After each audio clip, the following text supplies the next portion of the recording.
ਅੰਮ੍ਰਿਤਸਰ 'ਚ ਜ਼ਮੀਨ ਦੇ ਰੌਲੇ 'ਚ ਚੱਲੀ ਗੋਲੀ, ਇੱਕ ਦੀ ਮੌਤ, ਇੱਕ ਸ਼ਖਸ ਜ਼ਖਮੀ। ਕੌਂਸਲਰ ਦੇ ਬੇਟੇ ਤੇ ਗੋਲੀ ਚਲਾਉਣ ਦਾ ਇਲਜ਼ਾਮ। ਸੀਸੀਟੀਵੀ 'ਚ ਕੈਦ ਹੋਈਆਂ ਤਸਵੀਰਾਂ।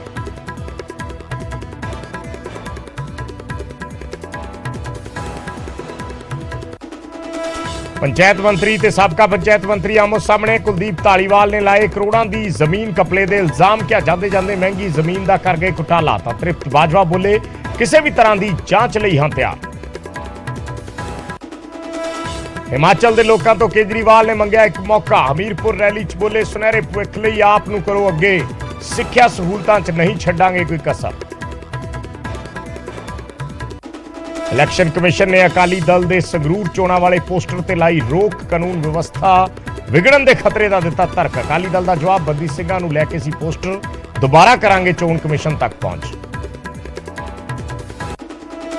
कांग्रेस प्रधान राजा वड़िंग ने संगरूर जिमनी चोण लई पखाया अखाड़ा। पिंड पिंड जाके कर रहे हैं प्रचार। आप सरकार ते भी साधिया निशाना। क्या दुध दवाइयां की बजाय सस्ती कर रहे हैं शराब। भाजपा प्रधान अश्विनी शर्मा ने आप ते साधिया निशाना। क्या पंजाब सरकार दा रिमोट कंट्रोल दिल्ली दे हत्थ। सूबे दी कानून व्यवस्था दी नहीं कोई परवाह।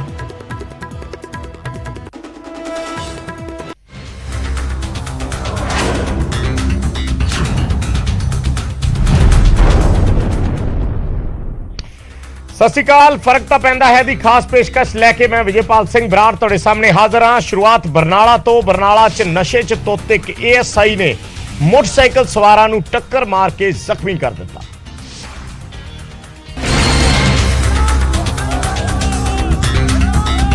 ते इह ने ASI साहब जिन्हां तो अपने पैरां ते भी खड़ नहीं होया। खाकी वर्दी मोढे ते स्टार, पर जनाब ने इन्नी शराब पीती कि सारी सुध बुध ही गुआ दिती। मोटरसाइकिल नूं टक्कर मार दिती, जिस दौरान दो नौजवान गंभीर जख्मी हो गए।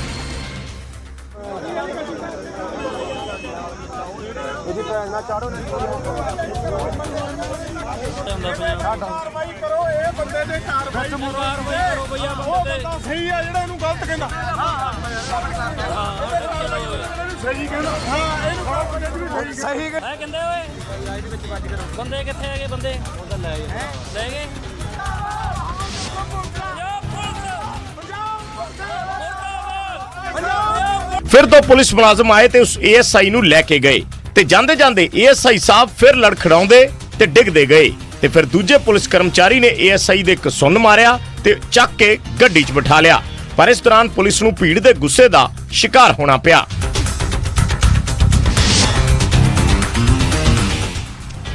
तां इह तस्वीरां ने खाकी ते सवाल जरूर खड़े कर दियां ने। हालांकि ये ओवरऑल तस्वीर नहीं हुंदी।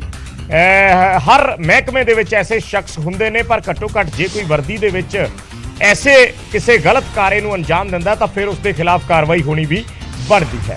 अगली खबर, मोरिंडा के सरकारी अस्पताल दे विच इलाज की थां ते मरीजों की सेहत नाल खिलवाड़ हो रहा है।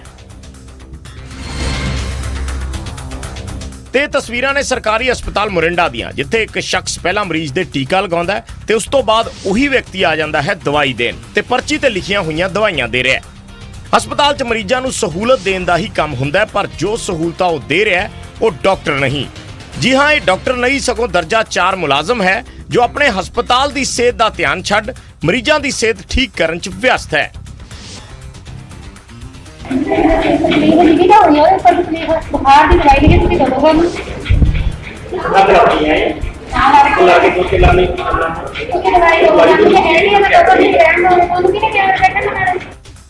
जदों सफाई कर्मचारी ही डॉक्टरां की भूमिका निभाउण उदों फिर फर्क तां पैंदा है, ते फर्क सेहत ते भी ते सहूलतां ते भी।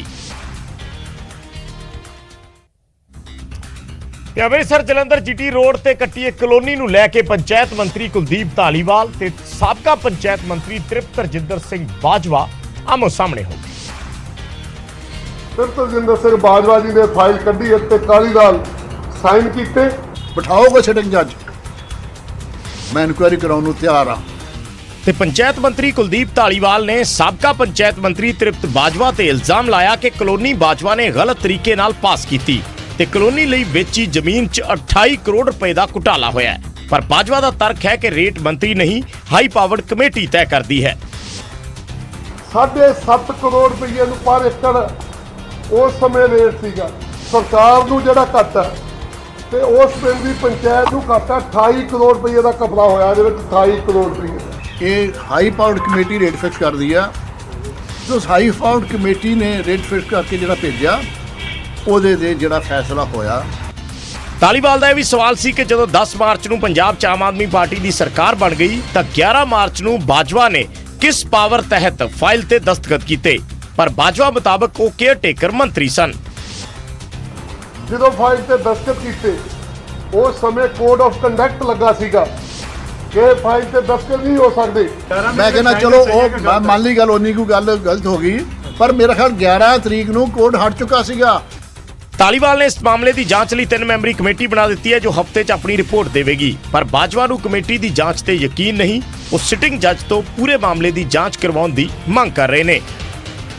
ਇਹ ਕਿੱਦਾਂ ਇਹਦੀ ਰਜਿਸਟਰੀ ਹੋਈ, ਕਿੱਦਾਂ ਮਤਲਬ ਜਿਹੜਾ ਤ੍ਰਿਪਤ ਬਾਜਵਾ ਜੀ ਸਾਈਨ ਕਰਕੇ ਗਏ, ਫਿਰ ਅਸੀਂ ਇਹਦੇ ਖਿਲਾਫ ਕਾਰਵਾਈ ਜਿਹੜੀ ਸਖਤ ਕਾਰਵਾਈ ਕਰਾਂਗੇ। ਜਿਹੜੀ ਕਹਿੰਦੇ ਨੇ ਕਮੇਟੀ ਬਣਾਈ ਆ, ਉਹ ਇਹਨਾਂ ਦੇ ਮਹਿਕਮਿਆਂ ਦੇ ਜੂਨੀਅਰ ਅਫਸਰਾਂ ਦੀ ਕਮੇਟੀ ਆ, ਇਹਨਾਂ ਦੇ ਆਪਣੇ ਮਹਿਕਮਿਆਂ ਦੀ। ਉਹ ਵਿਚਾਰੇ ਸ਼ਾਇਦ ਸੱਚ ਨਾ ਲਿਖ ਸਕਣ, ਇਹਨਾਂ ਦੇ ਦਬਾਅ ਥੱਲੇ ਸਿਟਿੰਗ ਜੱਜ ਕੋਲੋਂ ਇਨਕੁਆਇਰੀ ਕਰਾ ਲਈ ਜਾਵੇ। ਮੈਂ ਉਹਨੂੰ ਫੇਸ ਕਰਨ ਨੂੰ ਤਿਆਰ ਆ। ਤੇ ਹੁਣ ਜਾਲੀ ਡਿਗਰੀਆਂ ਨਾਲ ਨੌਕਰੀ ਲੈਣ ਵਾਲਿਆਂ ਤੇ ਵੀ ਮਾਨ ਸਰਕਾਰ ਕਾਰਵਾਈ ਕਰਨ ਦੀ ਤਿਆਰੀ ਕਰ ਰਹੀ ਹੈ ਤੇ ਇਹ ਸੰਕੇਤ ਸੀਐਮ ਨੇ ਦਿੱਤੇ। ਸੀਐਮ ਨੇ ਟਵੀਟ ਕਰਕੇ ਕਿਹਾ ਕਿ ਮੇਰੇ ਧਿਆਨ 'ਚ ਬਹੁਤ ਕੇਸ ਆਏ ਨੇ ਕਿ ਬਹੁਤ ਹੀ ਰਸੂਖਦਾਰ ਤੇ ਰਾਜਨੀਤਿਕ ਲੋਕਾਂ ਦੇ ਰਿਸ਼ਤੇਦਾਰ ਜਾਲੀ ਡਿਗਰੀਆਂ ਨਾਲ ਸਰਕਾਰੀ ਨੌਕਰੀਆਂ ਲੈ ਕੇ ਬੈਠੇ ਨੇ। ਜਲਦੀ ਹੀ ਪੰਜਾਬ ਦੇ ਲੋਕਾਂ ਦੇ ਟੈਕਸ ਦਾ ਇੱਕ ਪੈਸੇ ਦਾ ਹਿਸਾਬ ਲੋਕਾਂ ਸਾਹਮਣੇ ਰੱਖਿਆ ਜਾਏਗਾ। 2002 ਚ ਕੈਪਟਨ ਸਾਹਿਬ ਦੀ ਸਰਕਾਰ 'ਚ ਇਨਕੁਆਇਰੀ ਖੁੱਲ ਜਾਂਦੀ ਹੈ ਤਾਂ ਵੀ ਕੁਝ ਨਹੀਂ ਵਿਗਾੜਿਆ ਗਿਆ। 2007 ਚ ਬਾਦਲ ਸਾਹਿਬ ਦੀ ਸਰਕਾਰ ਆ ਜਾਂਦੀ, ਉਦੋਂ ਵੀ ਇਨਕੁਆਇਰੀ ਹੁੰਦੀ ਆ। 2012 ਚ ਵੀ ਹੁੰਦੀ, 17 ਉਸ ਬੰਦੇ ਨੂੰ ਜਿਹੜਾ ਕਿ ਫੇਕ ਡਿਗਰੀ ਨਾਲ ਲੈ ਕੇ ਨੌਕਰੀ ਲਈ ਸੀ ਕੋਆਪਰੇਟਿਵ ਡਿਪਾਰਟਮੈਂਟ ਦਾ, ਆ ਹੁਣ ਸਾਡੀ 2-2.5 ਮਹੀਨੇ ਦੀ ਸਰਕਾਰ ਹੈ, ਉਹਨੇ ਉਹਨਾਂ ਤੇ ਐਕਸ਼ਨ ਲਿਆ। ਜਿਹੜੇ ਲੋਕਾਂ ਨੇ ਵੀ ਫੇਕ ਡਿਗਰੀਜ਼ ਲੈ ਕੇ ਜਾਂ ਇਹੋ ਜਿਹੇ ਕੰਮ ਕੀਤੇ ਹੋਣਗੇ ਉਹਨਾਂ ਤੇ ਜ਼ਰੂਰ ਜਿਹੜਾ ਕਾਰਵਾਈ ਸਰਕਾਰ ਕਰੂਗੀ। ਆਮ ਆਦਮੀ ਪਾਰਟੀ ਨੇ ਸਰਕਾਰ ਬਣਨ ਤੋਂ ਪਹਿਲਾਂ ਸੂਬੇ 'ਚ ਭ੍ਰਿਸ਼ਟਾਚਾਰ ਨੂੰ ਲੈ ਕੇ ਜ਼ੀਰੋ ਟੋਲਰੈਂਸ ਦੀ ਗੱਲ ਕਹੀ ਸੀ ਤੇ ਹੁਣ ਵੀ ਆਏ ਦਿਨ ਸਰਕਾਰ ਭ੍ਰਿਸ਼ਟਾਚਾਰੀਆਂ ਤੇ ਕਾਰਵਾਈ ਕਰ ਰਹੀ ਹੈ।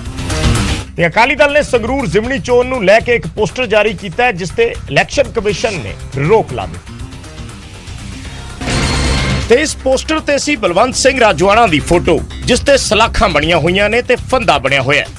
ਚੋਣ ਕਮਿਸ਼ਨ ਨੇ ਰੋਕ ਲਾਈ ਤਾਂ ਅਕਾਲੀ ਦਲ ਨੇ ਇਸ ਪੋਸਟਰ ਨੂੰ ਲੈ ਕੇ ਸਫਾਈ ਦਿੰਦਿਆਂ ਕਿਹਾ ਕਿ ਪੋਸਟਰ ਤੇ ਰੋਕ ਲਾਉਣਾ ਅਫਸੋਸਨਾਕ ਹੈ। ਇਹ ਪੋਸਟਰ ਬੰਦੀ ਸਿੰਘਾਂ ਦੀ ਰਿਹਾਈ ਨੂੰ ਲੈ ਕੇ ਸੀ ਤੇ ਅਸੀਂ ਪਹਿਲਾਂ ਵੀ ਚਿੱਠੀ ਲਿਖੀ ਸੀ ਤੇ ਹੁਣ ਮੁੜ ਅਪੀਲ ਕਰਦੇ ਹਾਂ। ਮੈਨੂੰ ਇਸ ਗੱਲ ਦਾ ਅਫਸੋਸ ਹੈ, ਸਾਨੂੰ ਨਿਰਾਸ਼ਾ ਵੀ ਹੋਈ ਕਿ ਜਿਹੜਾ ਸਾਡਾ ਮਟੀਰੀਅਲ ਹੈ ਉਹ ਬਹੁਤ ਹੀ ਅਸੀਂ ਧਿਆਨ ਦੇ ਨਾਲ ਸਭ ਦੀਆਂ ਧਰਮਾਂ ਦੀਆਂ ਭਾਵਨਾਵਾਂ ਦਾ ਧਿਆਨ ਰੱਖ ਕੇ ਸਾਰੀਆਂ ਹਦਾਇਤਾਂ ਦਾ ਧਿਆਨ ਰੱਖ ਕੇ ਲਿਖਿਆ। ਚੋਣ ਕਮਿਸ਼ਨ ਨੇ ਇਸ ਪੋਸਟਰ ਨੂੰ ਲੈ ਕੇ ਤਰਕ ਦਿੱਤਾ ਸੀ ਕਿ ਇਸ ਨਾਲ ਸ਼ਾਂਤੀ ਭੰਗ ਹੋ ਸਕਦੀ ਹੈ। ਦਰਅਸਲ ਬਲਵੰਤ ਸਿੰਘ ਰਾਜੋਆਣਾ ਦੀ ਭੈਣ ਨੂੰ ਅਕਾਲੀ ਦਲ ਨੇ ਸੰਗਰੂਰ ਜ਼ਿਮਨੀ ਚੋਣ ਲਈ ਉਮੀਦਵਾਰ ਦੇ ਤੌਰ ਤੇ ਚੋਣ ਮੈਦਾਨ 'ਚ ਉਤਾਰਿਆ ਹੈ। ਤੇ ਅੰਮ੍ਰਿਤਸਰ ਤੋਂ ਵੱਡੀ ਖਬਰ ਹੈ। ਅੰਮ੍ਰਿਤਸਰ ਦੇ ਵਿੱਚ ਅੱਜ ਦਿਨ ਦਿਹਾੜੇ ਗੋਲੀਆਂ ਚੱਲੀਆਂ। ਜ਼ਮੀਨ ਦੇ ਰੌਲੇ ਨੂੰ ਲੈ ਕੇ ਇਹ ਗੋਲੀਬਾਰੀ ਹੋਈ। ਪਹਿਲਾਂ ਝਗੜਾ ਸ਼ੁਰੂ ਹੋਇਆ, ਝਗੜੇ ਤੋਂ ਹੱਥੋਂ ਪਾਈ ਤੋਂ ਗੱਲ ਗੋਲੀਆਂ ਤੱਕ ਪਹੁੰਚ ਗਈ। ਇੱਕ ਸ਼ਖਸ ਦੀ ਜਾਨ ਚਲੀ ਗਈ, ਇੱਕ ਗੰਭੀਰ ਰੂਪ 'ਚ ਜ਼ਖਮੀ ਹੋ ਗਿਆ, ਹਸਪਤਾਲ 'ਚ ਜ਼ੇਰੇ ਇਲਾਜ ਹੈ। ਅੰਮ੍ਰਿਤਸਰ ਦੀ ਇੱਕ ਮਹਿਲਾ ਕੌਂਸਲਰ ਦੇ ਬੇਟੇ ਤੇ ਫਾਇਰਿੰਗ ਕਰਨ ਦੇ ਇਲਜ਼ਾਮ ਲੱਗੇ ਨੇ। ਕੁਝ ਵੀਡੀਓ ਸਾਹਮਣੇ ਆਏ ਨੇ, ਕੁਝ ਸੀਸੀਟੀਵੀ ਤਸਵੀਰਾਂ ਸਾਹਮਣੇ ਆਈਆਂ ਨੇ। ਕੌਂਸਲਰ ਦੇ ਬੇਟੇ ਦਾ ਨਾਮ ਚਰਨਦੀਪ ਬੱਬਾ ਹੈ ਔਰ ਪਲਾਟ ਤੇ ਕਬਜ਼ੇ ਨੂੰ ਲੈ ਕੇ ਕੁਝ ਸਾਲਾਂ ਤੋਂ ਇਹ ਝਗੜਾ ਚੱਲ ਰਿਹਾ ਸੀ। ਪਹਿਲਾਂ ਕੌਂਸਲਰ ਕਾਂਗਰਸ 'ਚ ਹੁੰਦੀ ਸੀ ਪਰ ਬਾਅਦ 'ਚ ਆਮ ਆਦਮੀ ਪਾਰਟੀ 'ਚ ਸ਼ਾਮਲ ਹੋ ਗਈ, ਯਾਨੀ ਇਸ ਵੇਲੇ ਮੌਜੂਦਾ ਆਮ ਆਦਮੀ ਪਾਰਟੀ ਦੇ ਕੌਂਸਲਰ ਨੇ। ਅੰਮ੍ਰਿਤਸਰ ਦੀ 100 ਫੁੱਟੀ ਰੋਡ ਜਿਹੜੀ ਹੈ ਉੱਥੇ ਇਹ ਝਗੜੇ ਦੀ ਵਾਰਦਾਤ ਹੋਈ ਔਰ ਉਸ ਤੋਂ ਬਾਅਦ ਇੱਕ ਸ਼ਖਸ ਨੇ ਗੋਲੀ ਚਲਾ ਦਿੱਤੀ। ਇਹ ਤਸਵੀਰਾਂ ਵੀ ਅਸੀਂ ਦਿਖਾ ਰਹੇ ਹਾਂ। ਇੱਕ ਵੀਡੀਓ ਦੇ ਵਿੱਚ ਇੱਕ ਸ਼ਖਸ ਜੋ ਹੈ ਉਹ ਪਹਿਲਾਂ ਜ਼ਮੀਨ ਤੇ ਪੈਰਾਂ 'ਚ ਗੋਲੀ ਮਾਰਦਾ ਦਿਖਾਈ ਦੇ ਰਿਹਾ ਪਰ ਬਾਅਦ ਦੇ ਵਿੱਚ ਇਸ ਲੜਾਈ 'ਚੋਂ ਨਿਕਲ ਕੇ ਆਇਆ ਕਿ ਇੱਕ ਸ਼ਖਸ ਦੇ ਸਿੱਧੀ ਗੋਲੀ ਵੱਜੀ, ਉਸ ਦੀ ਮੌਤ ਹੋ ਗਈ ਔਰ ਇੱਕ ਜਿਹੜਾ ਹੈ ਗੰਭੀਰ ਰੂਪ 'ਚ ਜ਼ਖਮੀ ਹੋਇਆ।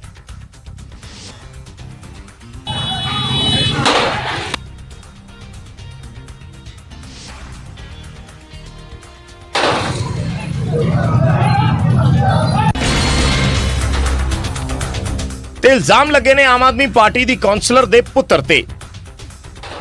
ਵੀਡੀਓ ਹੀ ਤੁਸੀਂ ਦੇਖ ਸਕਦੇ ਹੋ ਕਿ ਪੁਲਿਸ ਦੀ ਮੌਜੂਦਗੀ 'ਚ ਪਹਿਲਾਂ ਬਹਿਸ ਹੁੰਦੀ ਹੈ, ਫਿਰ ਗਾਲੀ ਗਲੋਚ ਤੇ ਫਿਰ ਚੱਲਦੀਆਂ ਨੇ ਗੋਲੀਆਂ।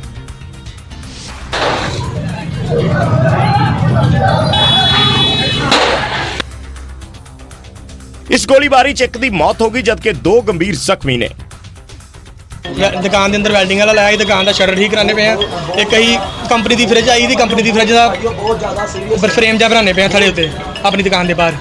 ਤੇ ਇਹ ਆ ਗਏ ਨਾਲ, ਇਹਨੇ ਅਨੁਸ਼ਾ ਦੇ ਬੰਦੇ ਲਿਆਂਦੇ, 10-12 ਬੰਦੇ ਲਿਆਂਦੇ, ਹਥਿਆਰਾਂ ਨਾਲ ਬੰਦੇ ਆਏ ਆ। ਜਾਨੋਂ ਮਾਰਨ ਦੀ ਪੂਰੀ, ਕਿੰਨੇ ਬੰਦਿਆਂ ਨੂੰ ਜਾਨੋਂ ਹੀ ਮਾਰ ਕੇ ਗਿਆ ਅੱਜ। ਇਹ ਜਿਹੜੀ ਅੱਜ ਘਟਨਾ ਹੋਈ ਆ, ਇਹਦੀ ਸਿੱਧੀ ਜ਼ਿੰਮੇਵਾਰੀ ਪ੍ਰਸ਼ਾਸਨ ਦੀ ਆ। ਸਾਡੇ 2 ਬੰਦੇ ਜਿਹੜੇ ਨੇ ਉਹ ਬਹੁਤ ਜ਼ਿਆਦਾ ਜ਼ਖਮੀ ਨੇ। ਮਾਮਲਾ ਪਲਾਟ ਦੇ ਕਬਜ਼ੇ ਨੂੰ ਲੈ ਕੇ ਦੱਸਿਆ ਜਾ ਰਿਹਾ ਹੈ। ਦੱਸ ਦਈਏ ਕਿ ਕੌਂਸਲਰ ਪਹਿਲਾਂ ਕਾਂਗਰਸ 'ਚ ਸੀ ਤੇ ਹੁਣ ਆਮ ਆਦਮੀ ਪਾਰਟੀ 'ਚ ਸ਼ਾਮਿਲ ਹੋ ਗਏ ਸੀ। ਤੇ ਦਿਨ ਦਿਹਾੜੇ ਇਹ ਗੋਲੀਬਾਰੀ ਦੀ ਘਟਨਾ ਅੰਮ੍ਰਿਤਸਰ ਦੇ ਵਿੱਚ ਵਾਪਰੀ ਹੈ। ਇੱਕ ਸ਼ਖਸ ਦੀ ਜਾਨ ਚਲੀ ਗਈ, 2 ਜ਼ਖਮੀ ਹੋਏ ਨੇ ਔਰ ਆਪਣੇ ਆਪ ਦੇ ਵਿੱਚ ਐਸੀਆਂ ਘਟਨਾਵਾਂ ਜਿਹੜੀਆਂ ਨੇ ਉਹ ਸਿੱਧਾ ਸੂਬੇ ਦੀ ਅਮਨ ਕਾਨੂੰਨ ਦੀ ਵਿਵਸਥਾ ਤੇ ਸਵਾਲ ਖੜੇ ਕਰਦੀਆਂ ਨੇ, ਖਾਸ ਕਰਕੇ ਉਸ ਮੌਕੇ ਤੇ ਜਦੋਂ ਕੁਝ ਦਿਨ ਪਹਿਲਾਂ ਪੰਜਾਬ ਦੇ ਇੱਕ ਨਾਮੀ ਸਿੰਗਰ ਦਾ ਦਿਨ ਦਿਹਾੜੇ ਕਤਲ ਹੋ ਜਾਂਦਾ ਹੈ ਔਰ ਸ਼ੂਟਰ ਸਿੱਧਾ ਉਸ ਨੂੰ ਜਾਨ ਤੋਂ ਮੁਕਾ ਦਿੰਦੇ ਨੇ। ਅੱਜ ਵੀ ਪੁਲਿਸ ਦੇ ਹੱਥ ਹਲੇ ਖਾਲੀ ਨੇ ਔਰ ਐਸੇ ਵਿੱਚ ਅਜਿਹੀਆਂ ਘਟਨਾਵਾਂ ਲਾਅ ਐਂਡ ਆਰਡਰ ਤੇ ਹੋਰ ਸਵਾਲ ਖੜੇ ਕਰਦੀਆਂ ਨੇ। ਇੱਕ ਖਬਰ ਮੁਕਤਸਰ ਤੋਂ ਆ ਰਹੀ ਹੈ ਜਿੱਥੇ ਦਿਨ ਦਿਹਾੜੇ ਲੱਖਾਂ ਦੀ ਲੁੱਟ ਹੋ ਗਈ।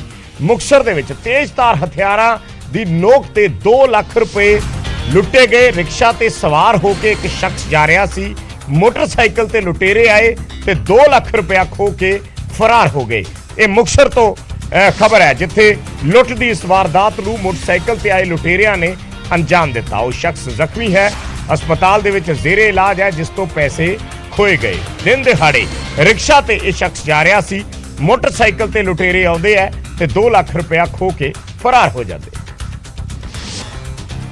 तो टेम्पू पे बैठा था तो वहाँ पे 3 बंदे आए मोटरसाइकिल पे, वो बैग था मेरे हाथ में, बैग खोस के ले गए। कितने बंदे 3 बंदे आप बता रहे हो आए थे, कितने पैसे थे उस बैग में?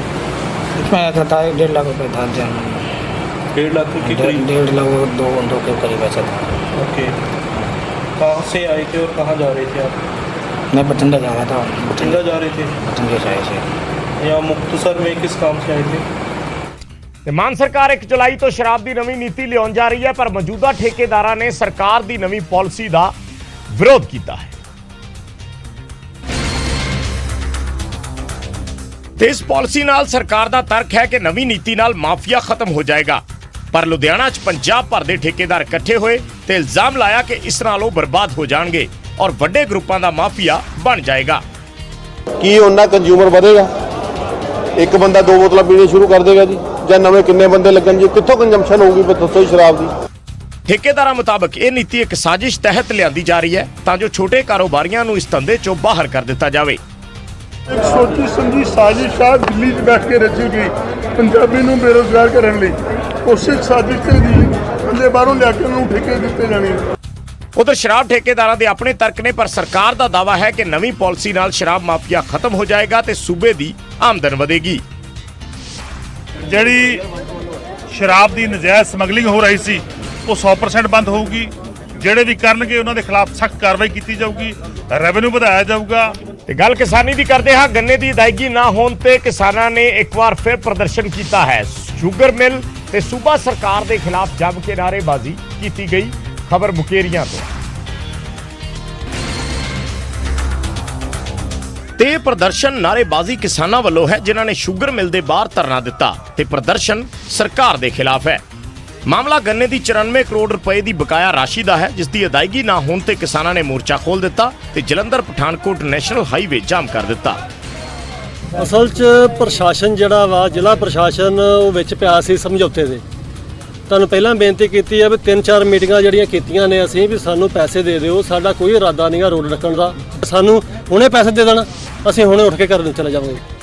ਕਿਸਾਨਾਂ ਨੇ ਹਾਈਵੇ ਜਾਮ ਕਰਕੇ ਰੋਸ ਜ਼ਾਹਰ ਕੀਤਾ ਤੇ ਇਸ ਪ੍ਰਦਰਸ਼ਨ ਕਾਰਨ ਲੰਮਾ ਜਾਮ ਵੀ ਲੱਗਿਆ ਰਿਹਾ।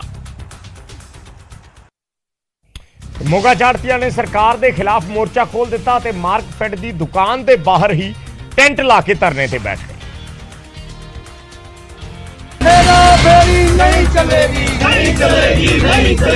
ਤੇ ਪ੍ਰਦਰਸ਼ਨ ਹੈ ਮੂੰਗੀ ਦੀ ਸਰਕਾਰੀ ਖਰੀਦ ਨੂੰ ਲੈ ਕੇ। ਇੱਕ ਪਾਸੇ ਸਰਕਾਰ ਮੂੰਗੀ ਦੀ ਫਸਲ ਲਾਉਣ ਲਈ ਕਿਸਾਨਾਂ ਨੂੰ ਉਤਸ਼ਾਹਿਤ ਕਰ ਰਹੀ ਹੈ ਤਾਂ ਦੂਜੇ ਪਾਸੇ ਜਦੋਂ ਖਰੀਦ ਸ਼ੁਰੂ ਹੋਈ ਤਾਂ ਆੜ੍ਹਤੀਆਂ ਨੇ ਵਿਰੋਧ ਸ਼ੁਰੂ ਕਰ ਦਿੱਤਾ। ਆੜ੍ਹਤੀਆਂ ਦਾ ਕਹਿਣਾ ਹੈ ਕਿ ਬਾਕੀ ਫਸਲਾਂ ਵਾਂਗ ਮੂੰਗੀ ਦੀ ਖਰੀਦ ਵੀ ਆੜ੍ਹਤੀਆਂ ਜ਼ਰੀਏ ਹੋਣੀ ਚਾਹੀਦੀ ਹੈ। ਮੂੰਗੀ ਦੀ ਖਰੀਦ ਨੂੰ ਲੈ ਕੇ ਹੈ ਜੀ, ਸਾਡਾ ਧਰਨਾ 1 ਤਰੀਕ ਤੋਂ ਲਗਾਤਾਰ ਚਾਲੂ ਹੈ। ਇਹ ਅੱਜ ਪਰਚੇਜ ਕਰਨ ਲੱਗੇ ਆ, ਉਹਦਾ ਅਸੀਂ ਵਿਰੋਧ ਕਰਦੇ ਹਾਂ। ਕਿਸਾਨ ਨੂੰ ਬੇਨਤੀ ਕੀਤੀ ਹੈ ਜੀ 2-4 ਦਿਨ ਵੇਟ ਕਰੋ ਵੀ ਸ਼ਾਇਦ ਸਾਡਾ ਫੈਸਲਾ ਹੀ ਹੋ ਜੇ। ਉਧਰ ਮਾਰਕਫੈਡ ਦੇ ਅਧਿਕਾਰੀਆਂ ਦਾ ਕਹਿਣਾ ਹੈ ਕਿ ਸਰਕਾਰ ਦੇ ਆਦੇਸ਼ਾਂ ਮੁਤਾਬਕ ਹੀ ਮੂੰਗੀ ਦੀ ਫਸਲ ਦੀ ਖਰੀਦ ਕੀਤੀ ਜਾ ਰਹੀ ਹੈ ਤੇ ਆੜ੍ਹਤੀਆਂ ਨੂੰ ਵੀ ਸਮਝਾਉਣ ਦੀ ਕੋਸ਼ਿਸ਼ ਕੀਤੀ ਜਾ ਰਹੀ ਹੈ ਤਾਂ ਜੋ ਕਿਸਾਨਾਂ ਨੂੰ ਫਸਲ ਵੇਚਣ ਵੇਲੇ ਕੋਈ ਪਰੇਸ਼ਾਨੀ ਨਾ ਆਵੇ। ਆੜ੍ਹਤੀ ਭਰਾਵਾਂ ਵੱਲੋਂ ਇੱਥੇ ਗੇਟ ਦੇ ਮੂਹਰੇ ਧਰਨਾ ਦਿੱਤਾ ਗਿਆ। ਆੜ੍ਹਤੀ ਵੀਰ ਜਿਹੜੇ ਧਰਨੇ ਤੇ ਬੈਠੇ ਆ, ਅਸੀਂ ਸਾਰਾ ਸਟਾਫ ਬਹਿ ਕੇ ਇੱਥੇ ਗੱਲਬਾਤ ਕਰਾਂਗੇ ਔਰ ਜੋ ਵੀ ਇਸ ਮਸਲੇ ਦਾ ਹੱਲ ਹੁੰਦਾ ਹੋਇਆ ਉਹ ਪਹਿਲ ਦੇ ਆਧਾਰ ਤੇ ਕਰਾਂਗੇ। ਡੇਰਾ ਬਿਆਸ 'ਚ ਬਣੇ ਆਰਮੀ ਡੰਪ ਵੱਲ ਬਣੀ ਕੰਧ ਤੋੜਨ ਦਾ ਮਾਮਲਾ ਉਸ ਵੇਲੇ ਗਰਮਾ ਗਿਆ ਜਦੋਂ ਸਮਰਥਕ ਇਕੱਠੇ ਹੋ ਗਏ।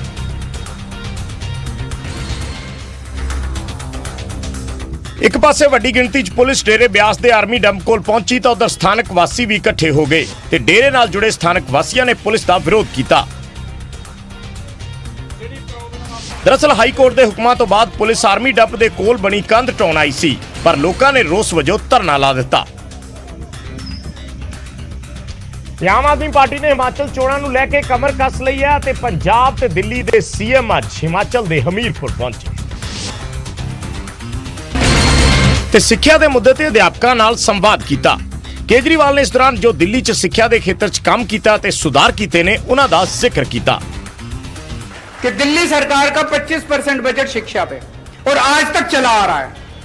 दिल्ली के अंदर 4 लाख बच्चों ने अपने नाम प्राइवेट स्कूल से कटवा के सरकारी स्कूलों के अंदर भर्ती करवाए हैं। ਅਰਵਿੰਦ ਕੇਜਰੀਵਾਲ ਨੇ ਵਿਰੋਧੀਆਂ ਨੂੰ ਸਿੱਧੀ ਚੁਣੌਤੀ ਦਿੰਦੇ ਹੋਏ ਕਿਹਾ ਕਿ ਜੇਕਰ ਕਿਸੇ 'ਚ ਹਿੰਮਤ ਹੈ ਤਾਂ ਸਿੱਖਿਆ, ਸਿਹਤ ਤੇ ਰੋਜ਼ਗਾਰ ਦੇ ਮੁੱਦੇ ਤੇ ਵੋਟਾਂ ਮੰਗ ਕੇ ਦਿਖਾਉਣ। हिम्मत है तो तुम शिक्षा के नाम पे वोट मांग के दिखा दो, हिम्मत है तुम रोजगार के नाम पे वोट मांग के दिखा दो। ਇਸ ਦੌਰਾਨ ਪੰਜਾਬ ਦੇ ਸੀਐਮ ਭਗਵੰਤ ਮਾਨ ਨੇ ਵੀ ਦਿੱਲੀ 'ਚ ਸਿੱਖਿਆ ਦੇ ਖੇਤਰ 'ਚ ਹੋਏ ਸੁਧਾਰਾਂ ਦਾ ਜ਼ਿਕਰ ਕੀਤਾ। ਤੇ ਸਿੱਧੂ ਮੂਸੇਵਾਲਾ ਕਤਲकांड ਮਾਮਲੇ 'ਚ ਮਾਨਸਾ ਪੁਲਿਸ ਨੇ ਅੱਜ 8 ਮੁਲਜ਼ਮਾਂ ਨੂੰ ਕੋਰਟ 'ਚ ਪੇਸ਼ ਕੀਤਾ।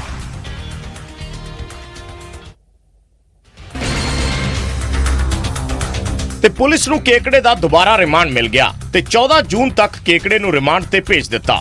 ਮੁਲਜ਼ਮ ਨੂੰ 3 ਤੇ ਜਤਿੰਦਰ ਨੂੰ 4 ਦਿਨਾਂ ਦੇ ਰਿਮਾਂਡ ਤੇ ਭੇਜਿਆ। ਉਧਰ ਮਨਪ੍ਰੀਤ ਮੰਨਾ, ਚੇਤਨ, ਮਨਪ੍ਰੀਤ ਪਾਊ, ਸਾਰਜ ਮਿੰਟੂ ਅਤੇ ਪ੍ਰਭਦੀਪ ਪੱਬੀ ਨੂੰ ਨਿਆਇਕ ਹਿਰਾਸਤ 'ਚ ਭੇਜਿਆ ਗਿਆ। ਜਿਹੜੇ ਸਿੱਧੂ ਮੂਸੇਵਾਲੇ ਕੇਸ 'ਚ 5 ਆਰੋਪੀ ਨੇ ਉਹਨਾਂ ਨੂੰ ਪੇਸ਼ ਕਰਨ ਲਈ ਲਿਆਂਦਾ ਗਿਆ ਹੈ, ਜਿਨ੍ਹਾਂ 'ਚ ਸੰਦੀਪ ਕੇਕੜਾ, ਪ੍ਰਭਦੀਪ ਪੱਬੀ, ਮਨਪ੍ਰੀਤ ਬਾਊ ਤੇ ਮੰਨਾ, 5 ਜਿਹੜੇ ਕੁੱਲ ਆਰੋਪੀ ਨੇ ਉਹਨਾਂ ਨੂੰ ਪੇਸ਼ ਕਰਨ ਲਈ ਪੁਲਿਸ ਨੇ ਕੋਰਟ ਲਿਆਂਦਾ ਹੈ। ਤਸਵੀਰਾਂ ਤੁਹਾਨੂੰ ਨਿਊਜ਼ 18 ਤੇ ਵਿਖਾ ਰਹੇ ਹਾਂ। ਸਿੱਧੂ ਮੂਸੇਵਾਲਾ ਕਤਲकांड 'ਚ ਆਏ ਦਿਨ ਖੁਲਾਸੇ ਹੋ ਰਹੇ ਨੇ ਤੇ ਪੁਲਿਸ ਨੂੰ ਕੇਕੜੇ ਤੋਂ ਪੁੱਛਗਿੱਛ ਦੌਰਾਨ ਕਿੰਨੇ ਪੈਸੇ ਤੇ ਕਿਸ ਤੋਂ ਮਿਲਣ ਦਾ ਵੀ ਖੁਲਾਸਾ ਹੋਇਆ। ਸਿੱਧੂ ਮੂਸੇਵਾਲਾ ਦੇ ਜਨਮ ਦਿਨ ਮੌਕੇ ਸ਼ਰਧਾਂਜਲੀ ਦੇਣ ਲਈ ਪਾਕਿਸਤਾਨ ਤੋਂ 2 ਭਰਾ ਸਿੱਕਾ ਖਾਨ ਤੇ ਸਾਦਿਕ ਖਾਨ ਖਾਸ ਤੌਰ ਤੇ ਪਿੰਡ ਮੂਸਾ ਪਹੁੰਚੇ ਤੇ ਕਰਤਾਰਪੁਰ ਸਾਹਿਬ ਵਿਖੇ ਮਿਲੇ 2 ਵਿਛੜੇ ਭਰਾ ਸਿੱਕਾ ਖਾਨ ਤੇ ਸਾਦਿਕ ਖਾਨ ਦੋਵੇਂ ਭਰਾ ਪਾਕਿਸਤਾਨ ਤੋਂ ਪਿੰਡ ਮੂਸਾ ਪਹੁੰਚੇ ਤੇ ਸਿੱਧੂ ਮੂਸੇਵਾਲੇ ਨੂੰ ਜਨਮ ਦਿਨ ਮੌਕੇ ਸ਼ਰਧਾਂਜਲੀ ਦਿੱਤੀ ਤੇ ਖੇਤਾਂ 'ਚ ਬਣੀ ਮੂਸੇਵਾਲਾ ਦੀ ਸਮਾਧ ਤੇ ਮੱਥਾ ਟੇਕਿਆ। ਦੱਸ ਦਈਏ ਕਿ ਦੋਵੇਂ ਭਰਾ ਕਰਤਾਰਪੁਰ ਸਾਹਿਬ ਵਿਖੇ ਕਰੀਬ 32 ਸਾਲਾਂ ਬਾਅਦ ਮਿਲੇ ਸੀ ਤੇ ਹੁਣ ਇਹ ਦੋਵੇਂ ਪਾਕਿਸਤਾਨ ਰਹਿੰਦੇ ਨੇ। ਸਿੱਧੂ ਮੂਸੇਵਾਲਾ ਦੇ ਫੈਨ ਨੇ ਜਨਮ ਦਿਨ ਮੌਕੇ ਉਸ ਨੂੰ ਵੱਖਰੇ ਤਰੀਕੇ ਨਾਲ ਸ਼ਰਧਾਂਜਲੀ ਦਿੱਤੀ।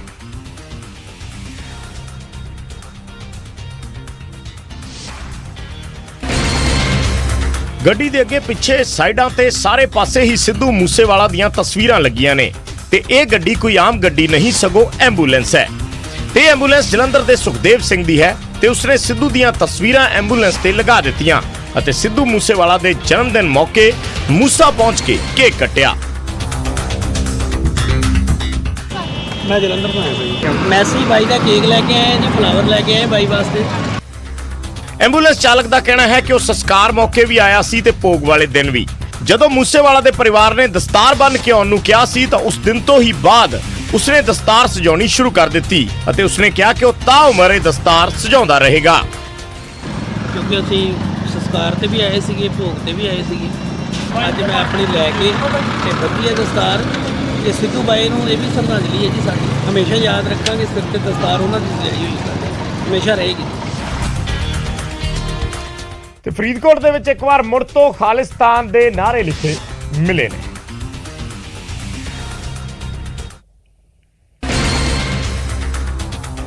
ਤੇ ਹੁਣ ਇਹ ਨਾਅਰੇ ਜੱਜ ਦੀ ਰਿਹਾਇਸ਼ ਦੇ ਬਾਹਰ ਲਿਖੇ ਗਏ। ਕੰਧ ਤੇ ਖਾਲਿਸਤਾਨ ਜ਼ਿੰਦਾਬਾਦ ਲਿਖਿਆ ਗਿਆ ਤੇ ਨਾਅਰੇ ਪੇਂਟ ਨਾਲ ਲਿਖੇ ਸੀ। ਪੁਲਿਸ ਨੇ ਮੌਕੇ ਤੇ ਆ ਕੇ ਇਹਨਾਂ ਨਾਅਰਿਆਂ ਨੂੰ ਮਿਟਾਇਆ।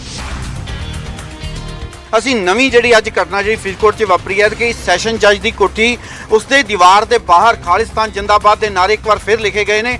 ਹਾਲਾਂਕਿ ਆਨਨ ਫਾਨਨ ਵਿੱਚ ਪੁਲਿਸ ਵੱਲੋਂ ਇਸ ਨੂੰ ਮਿਟਾ ਦਿੱਤਾ ਗਿਆ ਹੈ। ਦਰਅਸਲ 1 ਮਹੀਨੇ 'ਚ ਦੂਜਾ ਮੌਕਾ ਹੈ ਜਦੋਂ ਫਰੀਦਕੋਟ 'ਚ ਖਾਲਿਸਤਾਨ ਜ਼ਿੰਦਾਬਾਦ ਦੇ ਨਾਅਰੇ ਲਿਖੇ ਗਏ। ਇਸ ਤੋਂ ਪਹਿਲਾਂ ਇੱਕ ਪਾਰਕ ਦੀ ਕੰਧ ਤੇ ਇਹ ਨਾਅਰੇ ਲਿਖੇ ਮਿਲੇ ਸਨ। ਨਾਭਾ ਦੇ ਵਿੱਚ ਆਪ ਵਿਧਾਇਕ ਗੁਰਦੇਵ ਸਿੰਘ ਦੇਵ ਮਾਨ ਨੇ ਕਾਲਜ ਦੇ ਸੱਭਿਆਚਾਰਕ ਪ੍ਰੋਗਰਾਮ ਦੇ ਵਿੱਚ ਗੀਤ ਸੁਣਾਏ।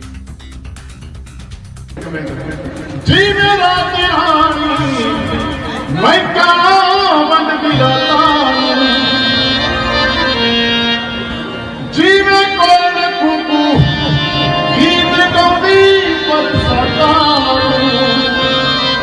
ਇਹ ਸੁਰੀਲਾ ਗੀਤ ਕੋਈ ਹੋਰ ਨਹੀਂ ਗਾ ਰਿਹਾ, ਸਗੋਂ ਨਾਭਾ ਤੋਂ ਵਿਧਾਇਕ ਗੁਰਦੇਵ ਸਿੰਘ ਦੇਵ ਮਾਨ ਨੇ। ਦੱਸ ਕੀਲੇ ਕੀਲੇ ਨਾਲ ਮਲਾਵਾ ਯਾਰ ਨੂੰ ਟੱਚ ਗੁੱਡ ਨੱਚਦੇ ਨੱਚਦੇ ਬਾਬਾ ਮੇਰੀ ਸਰਕਾਰ ਨੱਚਦੇ ਨੱਚਦੇ ਬਾਬਾ ਮੇਰੀ ਸਰਕਾਰ। ਨਾਭਾ ਦੇ ਸਰਕਾਰੀ ਰਿਪੂ ਦਮਨ ਕਾਲਜ 'ਚ ਸੱਭਿਆਚਾਰਕ ਪ੍ਰੋਗਰਾਮ 'ਚ ਆਪ ਵਿਧਾਇਕ ਦੇਵ ਮਾਨ ਪਹੁੰਚੇ ਸੀ, ਜਿੱਥੇ ਵਿਦਿਆਰਥੀ ਗਾਣਾ ਗਾ ਰਹੇ ਸੀ। ਵਿਦਿਆਰਥੀਆਂ ਨੂੰ ਦੇਖ ਕੇ ਵਿਧਾਇਕ ਸਾਹਿਬ ਵੀ ਜੋਸ਼ 'ਚ ਆ ਗਏ ਤੇ ਸਟੇਜ ਤੇ ਚੜ੍ਹ ਕੇ ਬੱਬੂ ਮਾਨ ਦਾ ਗਾਣਾ ਗਾਉਣ ਲੱਗ ਪਏ।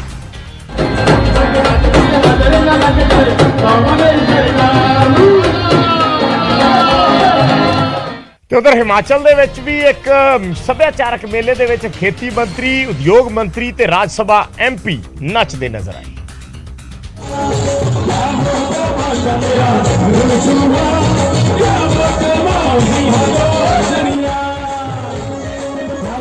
ਤਾਂ ਇਹ ਹਿਮਾਚਲ ਦੀਆਂ ਤਸਵੀਰਾਂ ਨੇ ਜਿੱਥੇ ਸੱਭਿਆਚਾਰਕ ਮੰਤਰੀ, ਰਾਜ ਸਭਾ MP ਨੱਚਦੇ ਨਜ਼ਰ ਆਏ। ਦਰਅਸਲ ਇਹ ਮੇਲਾ ਸੀ ਪੀਪਲ ਮੇਲਾ ਜਿਸ ਨੂੰ ਕਿਹਾ ਜਾਂਦਾ। ਉਸ ਮੇਲੇ ਦੇ ਵਿੱਚ ਸੱਭਿਆਚਾਰਕ ਸ਼ਾਮ ਸੀ ਜਿੱਥੇ ਕਲਾਕਾਰਾਂ ਨੇ ਆਪਣੇ ਸੁਰਾਂ ਨਾਲ ਸਮਾਂ ਬੰਨਿਆ।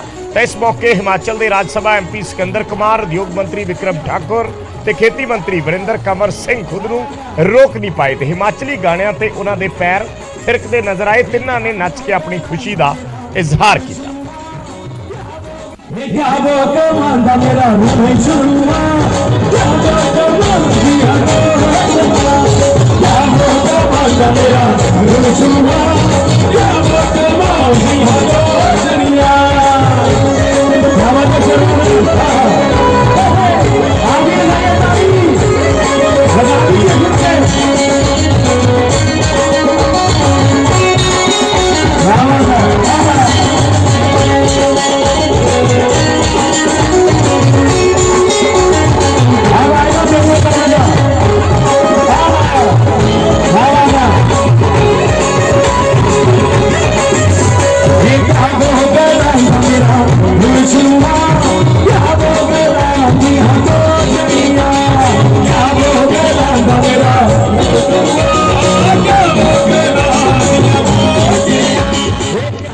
ਤੇ ਨਿਊਜ਼ 18 ਇੰਡੀਆ ਨੇ TRP ਦੇ ਤਾਜ਼ਾ ਆંકੜਿਆਂ 'ਚ ਅੱਜ ਤੱਕ ਨੂੰ ਪਿੱਛੇ ਛੱਡ ਦਿੱਤਾ ਹੈ। ਖਬਰਾਂ ਦੀ ਤੇਜ਼ ਰਫ਼ਤਾਰ, ਮੁੱਦਿਆਂ ਤੇ ਜ਼ਬਰਦਸਤ ਪਕੜ ਤੇ ਦੇਸ਼ ਦੇ ਸਭ ਤੋਂ ਅਨੁਭਵੀ ਚਿਹਰੇ, ਜਿਸ ਦੀ ਬਦੌਲਤ ਨਿਊਜ਼ 18 ਇੰਡੀਆ ਨੇ ਅੱਜ ਤੱਕ ਤੋਂ ਬਾਜ਼ੀ ਮਾਰੀ ਹੈ। ਬ੍ਰੇਕਿੰਗ ਨਿਊਜ਼, ਗਰਾਊਂਡ ਰਿਪੋਰਟ, ਮੁੱਦਿਆਂ ਤੇ ਬਹਿਸ ਹੋਵੇ ਜਾਂ ਫਿਰ ਦੇਸ਼ ਵਿਦੇਸ਼ ਦੀ ਕੋਈ ਖਬਰ, ਨਿਊਜ਼ 18 ਇੰਡੀਆ ਹਰ ਕਸੌਟੀ ਤੇ ਖਰਾ ਉਤਰੇ।